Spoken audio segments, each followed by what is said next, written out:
The storm system that dropped huge layers of snow on the Midwest Thursday is now hitting the upper Midwest. On Thursday, the storm left accumulations ranging up to 1.5 feet in Kansas, Missouri, and Nebraska. Snow was piled so high, even police and first responders had a hard time getting around. So the officers themselves have to come out and we have to shovel snow.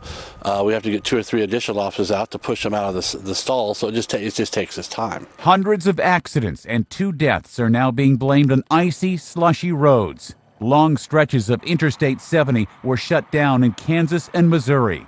Workers are still trying to clear roads. Hopefully by tomorrow evening we'll have made really good ground on getting removed from the highways. The Kansas National Guard made searching for stranded motorists a top priority. We'll use the National Guard with Humvees to get to those areas that currently local law enforcement and Highway Patrol may have difficulty getting to. The snow was so thick in Wichita, Kansas, a plane got stuck on the runway shortly after landing.